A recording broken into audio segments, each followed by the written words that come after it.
नमस्कार दोस्तों, मैं हूं अम्बरीश। स्वागत है आप सभी का हमारे इस नए एजुकेशन प्लेटफॉर्म पर। दोस्तों, आज का जो हमारा वीडियो है वो है हीट स्ट्रोक पर। आज के वीडियो में हम आपको बताएंगे हीट स्ट्रोक क्या होता है, हीट स्ट्रोक किस तरीके से हमारे बॉडी पर प्रभाव डालता है, इसके क्या सिम्टम्स होते हैं और इससे कैसे बचा जाए। तो हर एक पॉइंट्स को हम इसमें कवर करेंगे, इसलिए आप शुरू से लेकर के लास्ट तक हमारे इस वीडियो में बने रहें, क्योंकि अगर आप शुरू से लास्ट तक हमारे इस वीडियो को देखेंगे तो ही आप हीट स्ट्रोक के बारे में अच्छे से समझ पाएंगे। देखिए दोस्तों, आपको पता ही होगा कि इस समय जो उत्तर भारत का गर्मियों से हाल है वो कितना बेहाल है, क्योंकि आपको पता है यहाँ का जो मैक्सिमम टेम्परेचर रिकॉर्ड किया गया वो 48 डिग्री सेंटीग्रेड के समथिंग जो है वो रिकॉर्ड किया गया। तो इतना ज़्यादा टेम्परेचर आप समझ सकते हैं कि एक ह्यूमन बींग्स के लिए या जानवरों के लिए कितना ज़्यादा ये जो है खतरनाक टेम्परेचर है। आप देखे होंगे इतनी बढ़ती टेम्परेचर में बहुत सारे ह्यूमन बींग्स हीट स्ट्रोक के शिकार हो रहे हैं। ह्यूमन बींग्स तो छोड़िए, बहुत सारे जो है चिड़िया पक्षी या बहुत सारे जानवर भी हीट स्ट्रोक के शिकार हो रहे हैं। आपने देखा होगा कि कोरबा में बहुत सारे चमगादड़ जो है हीट स्ट्रोक के शिकार हुए हैं। गर्मियों की वजह से वो गिर के मर जा रहे हैं। और आपने व्यक्तियों को तो आपने देखा ही होगा, कोई पेट्रोल पंप पे पेट्रोल भरा रहा है तो अचानक से गिरकर उसकी डेथ हो जा रही है। ऐसे बहुत सारे केसेस आपने न्यूज में देखा होगा। इस वजह से हम इस वीडियो को लेकर के आए हैं, क्योंकि जो व्यक्ति को हीट स्ट्रोक के बारे में पता नहीं है उनको हीट स्ट्रोक के बारे में सही जानकारी मिले और जिससे वो खुद और अपने परिवार की भी जो है वो रक्षा कर पाए। यानी अगर ऐसी प्रॉब्लम्स क्रिएट होता है तो उनको ये जानकारी रहे इससे कैसे बचा जाए। तो इसलिए ये वीडियो बहुत ज़्यादा इंपॉर्टेंट है। तो बिना देरी किए हम वीडियो की शुरुआत करते हैं, लेकिन आपको इस वीडियो को शुरू से लेकर लास्ट तक जरूर देखना है, क्योंकि ये जो हमारी वीडियो है जो 25-26 मिनट की जो भी बनेगी, अब तो मैं स्टार्ट कर रहा हूँ बनाना, ये आपके लिए बहुत ज़्यादा इंपॉर्टेंट रोल प्ले करेगी। हो सकता है कि किसी को जान बचा दे। इस वजह से आप हमारे इस सेशन को जरूर शेयर करिए, जितना हो सके उतना ज़्यादा आप इस वीडियो को शेयर कीजिए। तो चलिए वीडियो की हम शुरुआत करते हैं। समझते हैं हीट स्ट्रोक क्या होता है। लेकिन दोस्तों, मैं आपको बताऊं, हीट स्ट्रोक से पहले आपको समझना है हीट एग्जॉशन क्या है, क्योंकि जब तक आप हीट एग्जॉशन को नहीं समझेंगे आप हीट स्ट्रोक को नहीं समझ पाएंगे। तो चलिए हम हीट एग्जॉशन को समझने का प्रयास करते हैं एकदम सरल भाषा में। मान लीजिए कोई व्यक्ति है जो स्कूल से लौटा है या किसी कॉलेज से लौटा है या कहीं अपना बिजनेस करके लौटा है या फिर कहीं जो है काम करके कोई वर्क करके वो लौटा है। गर्मियों का सीजन है और वो गर्मी से एकदम बेहाल है और आने के बाद उसकी बॉडी जो है वो जवाब देने लगे और वो कुछ सिम्टम्स दिखाने लगे। वो सिम्टम्स क्या है? जैसे उसका जो सर जो है बहुत तेजी से दर्द करने लगे, उनमें बहुत तेजी के साथ पसीना आने लगे और वोमिटिंग फील हो और साथ ही साथ उसको प्यास बहुत ज़्यादा लगने लगे, या फिर वो बेहोशी महसूस होने लगे या फिर वो व्यक्ति जो है वो बेहोश होने लगे। तो ऐसे जो कंडीशन होती हैं ये हीट एग्जॉशन की कंडीशन है। अगर सरल लैंग्वेज में हम बोले तो हम ये कह सकते हैं उस व्यक्ति को गर्मी लग चुकी है। तो इसी को हम बोलते हैं हीट एग्जॉशन कंडीशन। अब अगर ऐसा जो सिम्टम है उस व्यक्ति में दिख रहा है तो आपको करना क्या है? पहली चीज है कि आप बिल्कुल घबराए नहीं, ये ठीक हो सकता है, ये इतनी बहुत ज़्यादा बड़ी प्रॉब्लम नहीं है। आपको करना क्या है? अगर वो पेशेंट कहीं बाहर है जिसके साथ ये प्रॉब्लम आ रही है तो कोशिश करिए उसको आप छांव वाली जगह में लेके आएँ, चाहे आप पेड़ की छाया हो वहाँ लेके चले आएँ या फिर आप रूम में लेके आएँ। आने के बाद आपको क्या करना है? पंखा लगाना है जिससे उसकी बॉडी जो है वो कूल हो सके। आप पंखा लगाइए, पंखा नहीं है तो किसी चीज़ से आप जो है हवा कीजिए जिससे बॉडी तक जो है हवा वो पहुँचे। वो उनके शर्ट्स को या जो कपड़ा वगैरह पहनी है उनको हल्का ढीला कीजिए या कोशिश करिए कपड़े को निकाल लीजिए जिससे प्रॉपर तरीके से उसको हवा मिल पाए। उसके बाद आप ठंडा पानी पिलाइए, ओआरएस का घोल पिलाइए। थोड़ी देर बाद वो जो व्यक्ति है वो ठीक हो सकता है। ठीक होने के बाद आपको ये लापरवाही नहीं करना है कि अब तो ठीक हो गया तो चलिए फिर से काम पे लग जाते हैं। आपको तुरंत अपने डॉक्टर से कंसल्ट करना है। देखिए दोस्तों, डॉक्टर यहाँ पर बहुत ज़्यादा इंपॉर्टेंट रोल प्ले करता है, क्योंकि डॉक्टर को पता है कि कहाँ पर कमियां रह गई हैं, हमें कितना और सुधार करना है। तो आप डॉक्टर से अपनी कंसल्ट जरूर करें। अगर ठीक हो गए फिर भी एक बार डॉक्टर को आप दिखा लीजिए। तो दोस्तों, ये जो कंडीशन है ये है हीट एग्जॉशन का। अब ये हीट स्ट्रोक में कैसे बदलता है? मान लीजिए आपने लापरवाही किया, हीट एग्जॉशन का कंडीशन आप में है लेकिन आपने जो है लापरवाही किया, आपको लगा कि मैं ठीक हो गया और पुनः आप फिर से अपने काम में लग गए हैं। आप धूप में काम कर रहे हैं, आप प्रॉपर तरीके से पानी नहीं ले रहे हैं, आप खुद को उतना अच्छे से केयर नहीं कर रहे हैं, तो फिर हो सकता है कि आपकी बॉडी की जो हीट है वो बढ़ती जाए। अगर आपकी बॉडी एक जो है टिपिंग पॉइंट पर पहुंच गई, टिपिंग पॉइंट मतलब 40 डिग्री सेंटीग्रेड, मेडिकल की भाषा में इसे बोला जाता है टिपिंग पॉइंट। तो अगर ये 40 डिग्री सेंटीग्रेड तक अगर आपकी लापरवाही की वजह से आपकी जो बॉडी का टेम्परेचर है वो पहुंच जाता है, तो ये हीट स्ट्रोक के कंडीशन में आ जाता है। यानी आपकी बॉडी का जो टेम्परेचर है अगर वो 40 या 40 डिग्री सेंटीग्रेड की एबव जाता है, तो ये हीट स्ट्रोक के कंडीशन जो है वो माने जाते हैं। तो आपको समझ में आ गया होगा कि हीट स्ट्रोक और हीट एग्जॉशन में क्या अंतर है। अब यहाँ पर मैं इसे एकदम आसान आसान करके और समझा देता हूँ। मान लीजिए जो अभी तक जिनको ये बातें समझ में ना आई हूँ, तो इनको मैं कंपेयर करके समझा दे रहा हूँ। जैसे मान लीजिए कोई 2 चक्के की गाड़ी है, ठीक है, और उसकी जो इंजन है वो हीट है लेकिन फिर भी चल रही है, तो ये हीट एग्जॉशन है। समझ में आया? आपकी बॉडी हीट है फिर भी आप काम कर पा रहे हैं इधर उधर कुछ, तो ये हीट एग्जॉशन का कंडीशन है।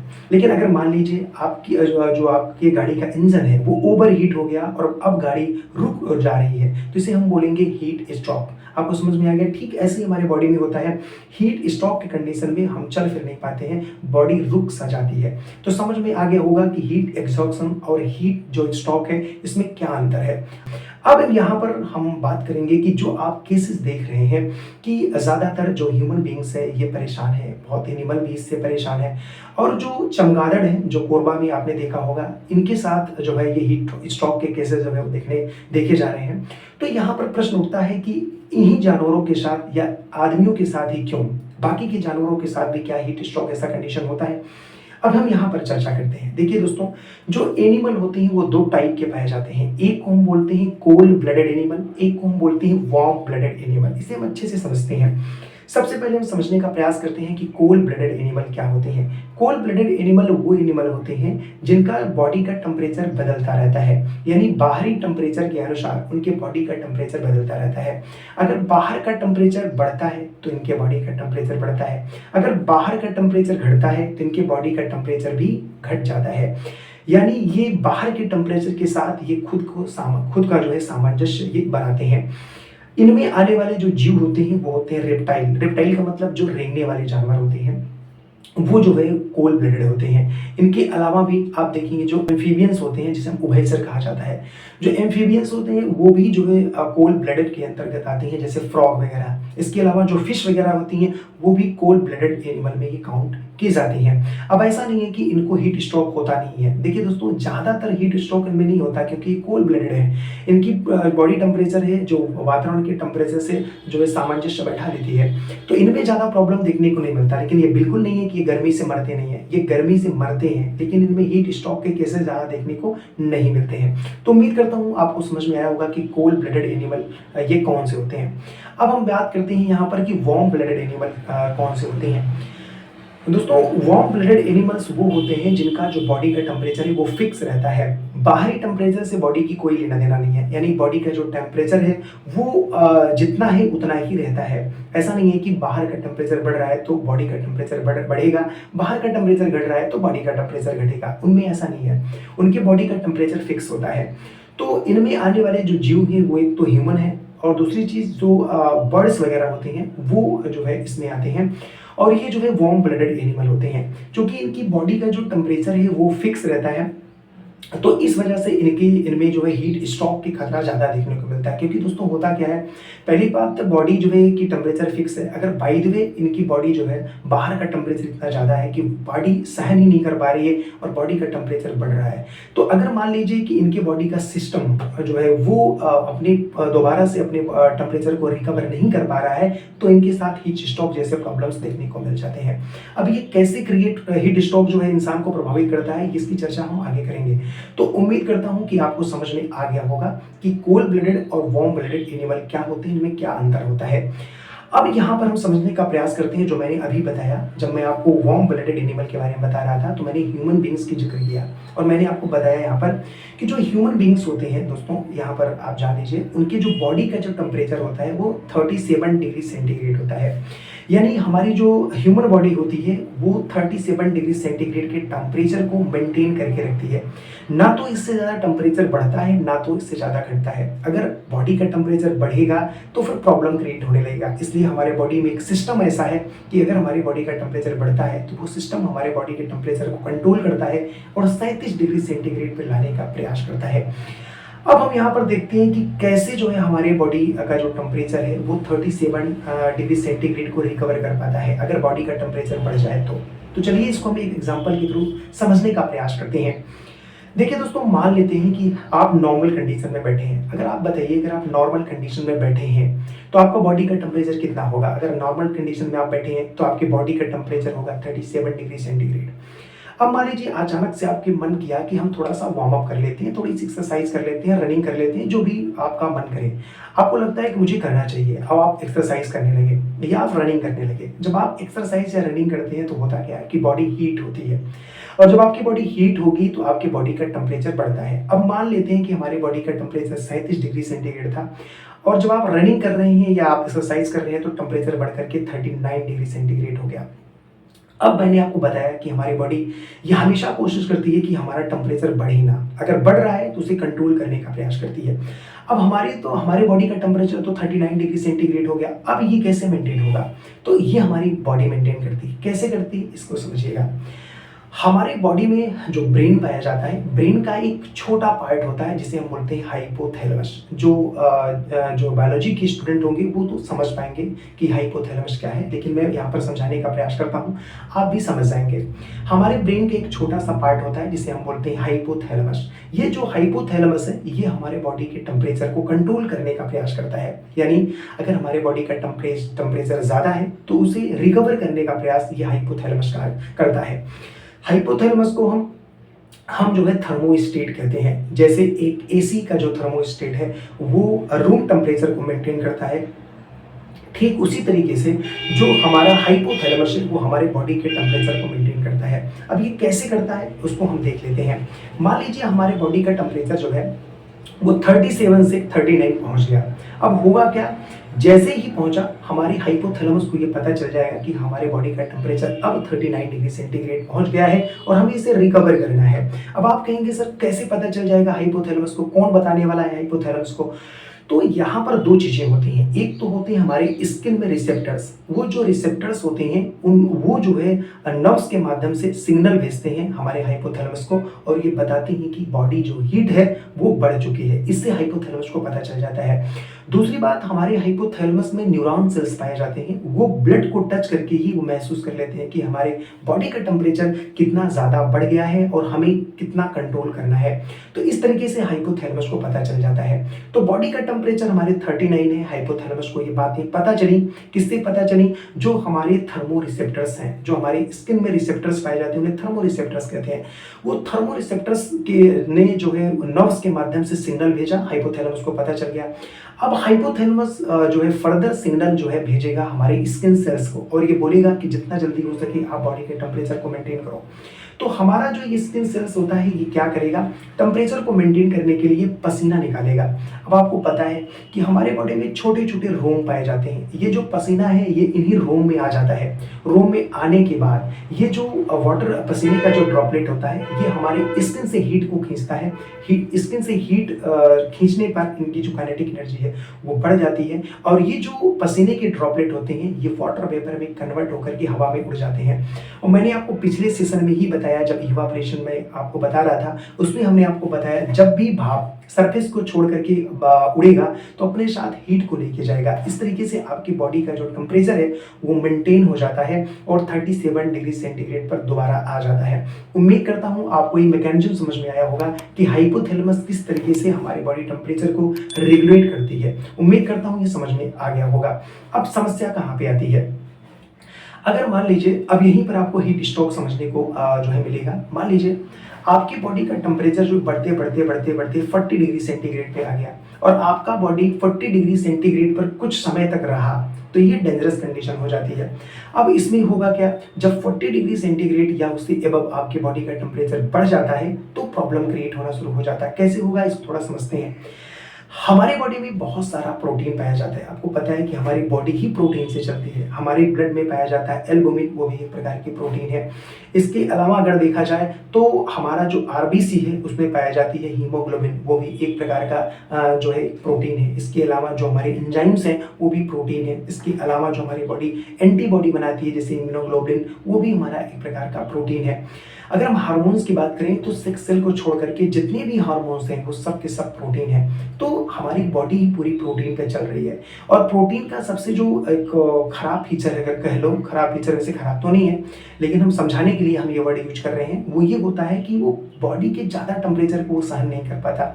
अगर हमारे बॉडी का टेम्परेचर 40 डिग्री या इससे अबव हो जा रहा है तो ये प्रोटीन ब्रेक डाउन करने शुरू हो जाते हैं। और आपको पता है कि जो प्रोटीन का जो ब्रेकडाउन हो रहा है, जो प्रोटीन टूट रहे हैं, वो इरिवर्सिबल प्रोसेस होता है।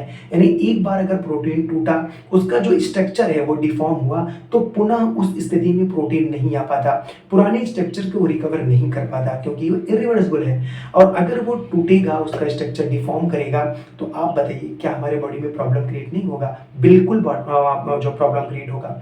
और ये प्रोटीन टूट क्यों रहा है? क्योंकि हम 40 डिग्री सेंटीग्रेड पर पहुंच चुके हैं, बॉडी हीट बहुत ज़्यादा है और इतना ज़्यादा हीट होने पर प्रोटीन टूटेगा ही। अब प्रॉब्लम क्रिएट कैसे होती है? अब जब हमारी बॉडी में टेम्परेचर बहुत ज़्यादा है, हमारे अंदर के प्रोटीन जो है टूट रहे हैं, तो हमारी बॉडी पुनः जो है ये प्रयास करती है कि बॉडी को रिकवर किया जाए। इसकी वजह से वो क्या करेगा, कैसे रिकवर करेगा? पानी से रिकवर करेगा। वो पानी कहाँ पर पाया जाएगा? ब्लड में।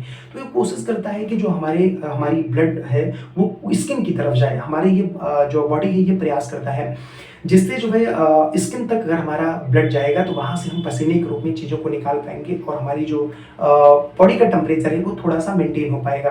तो हमारे अंदर का जो ब्लड है वो सब के सब स्किन की तरफ भागता है। अब होता क्या है, अब सारी ब्लड जब स्किन की तरफ चले जाते हैं तो हमारी जो आंत के आसपास की जो एरिया है वहां पर अगर देखा जाए तो ब्लड जो है वो कम हो जाता है, बहुत कम मात्रा में हो जाता है। ऊपर से टेम्परेचर बहुत ज़्यादा है, इंस्टेंट टाइम में ब्लड बिल्कुल कम हो चुका है।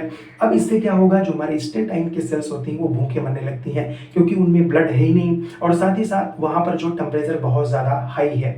तो अब यहाँ पर प्रॉब्लम क्रिएट होना शुरू हो जाता है। अगर आप हमारी स्क्रीन पर मैंने एक स्ट्रक्चर दिखाया हुआ है इंस्टेटाइन का इंटरनल पार्ट समझाने के लिए मैंने वहाँ पर दिखाया है, आप समझने का प्रयास कीजिए। आप देखेंगे उसमें आपको छोटे छोटे जो है चेन से जुड़े हुए सेल्स आपको दिखेंगे, जिसे हम पैकिंग ऑफ सेल्स कहते हैं। पैकिंग सेल हैं जो इंस्टेंटाइन के अंदर है। होता क्या है कि जो जब टेम्परेचर बहुत ज़्यादा बढ़ता है तो ये जो सेल्स होते हैं इनमें गैपिंग आना शुरू हो जाता है। और आपको पता है इन सेल्स के बगल में ही आप देखेंगे तो वहाँ पर बैक्टीरिया पाई जाती है और उनके टॉक्सिन पाए जाते हैं। टॉक्सिन का मतलब जहर, जिसे हम इंडोटॉक्सिन कहते हैं, ये वहाँ पर प्रेजेंट होते हैं। जब बहुत ज़्यादा हीट होता है और ये जो हमारे इंस्टेंटाइन के जो सेल हैं जो चेन से जुड़े हुए हैं उनमें जब गैपिंग आना शुरू होती है तो ये जो बैक्टीरिया और उनके जो टॉक्सिन है वो डायरेक्टली इंस्टेंटाइन में इंटर कर जाते हैं।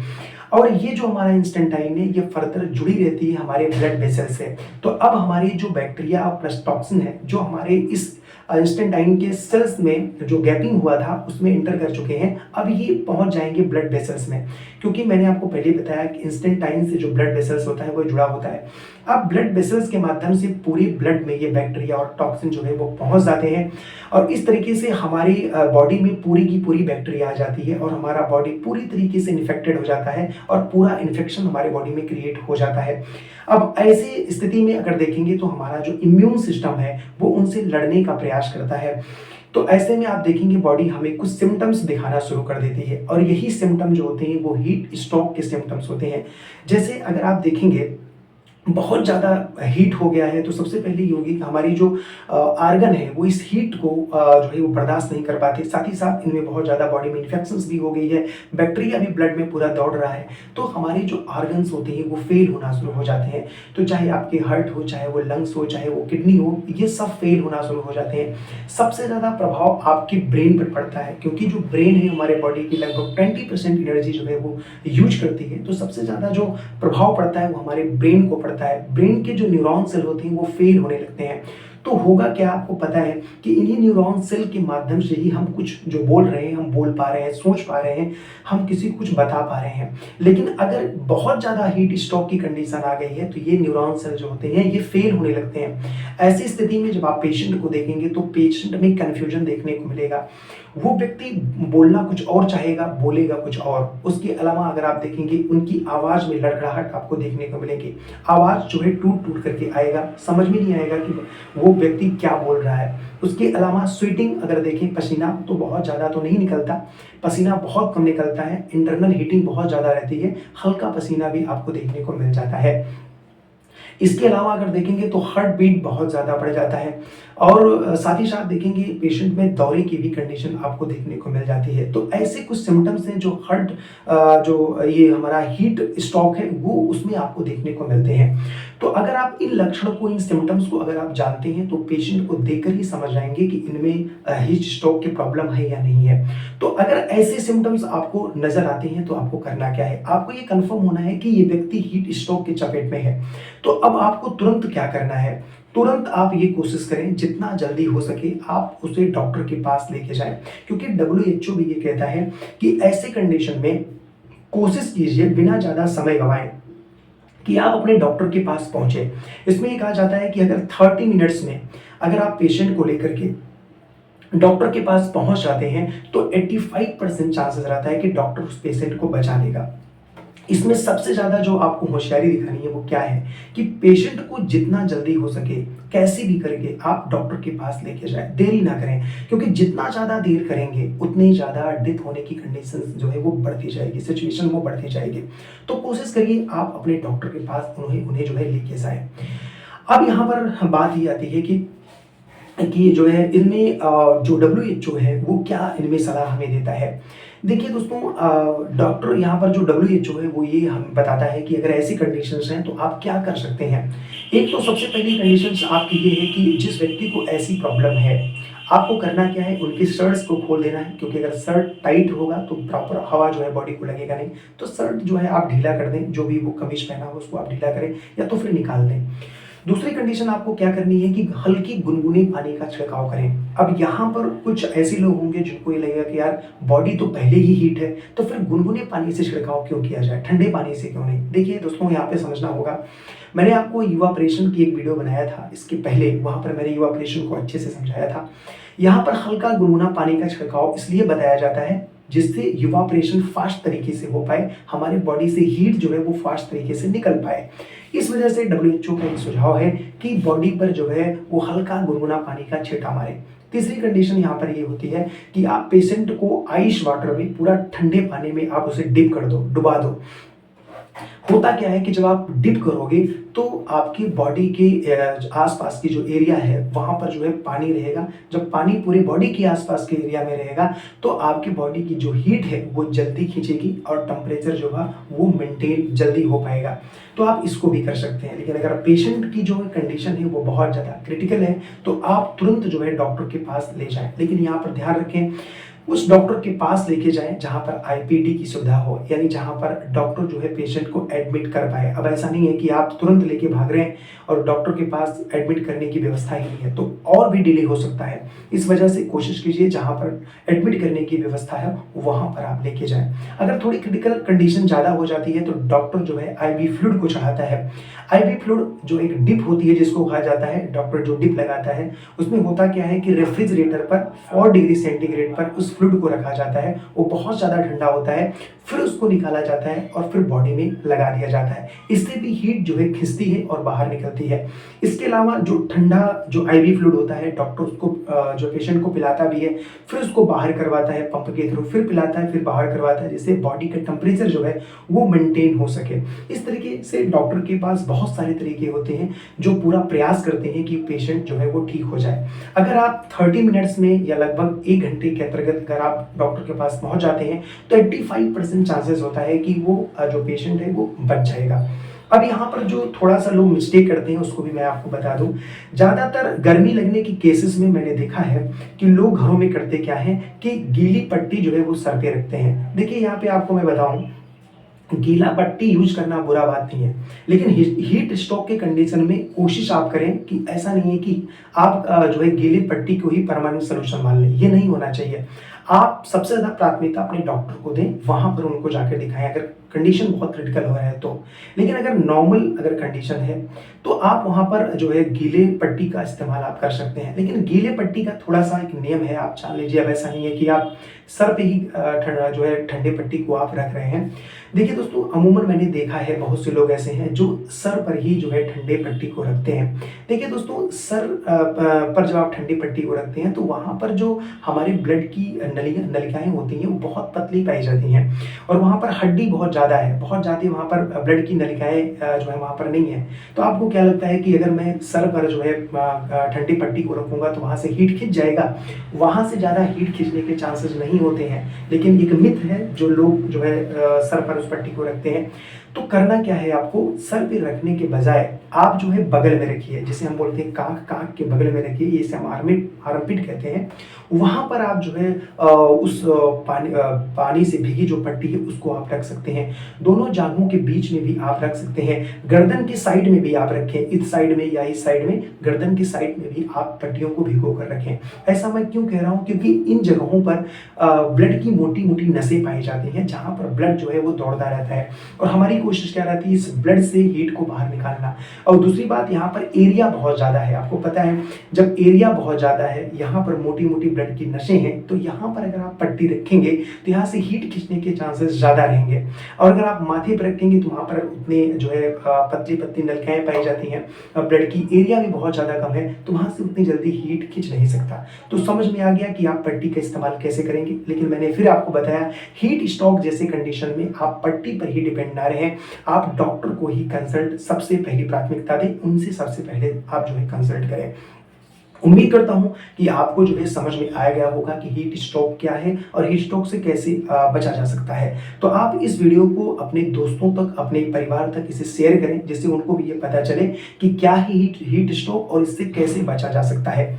दोस्तों चलते-चलते मैं कुछ चीज़ें आपको और बता दे रहा हूँ। जैसे गर्मी का सीज़न चल रहा है, बहुत ज़्यादा टेम्परेचर, मैंने आपको पहले बताया कि 48 डिग्री सेंटीग्रेड तक टेम्परेचर जो है वो गया है। ऐसे में खुद को सुरक्षित रखना बहुत ज़रूरी है। तो कुछ 2-3 टिप्स हैं जो मैं आपको बताना चाहता हूँ।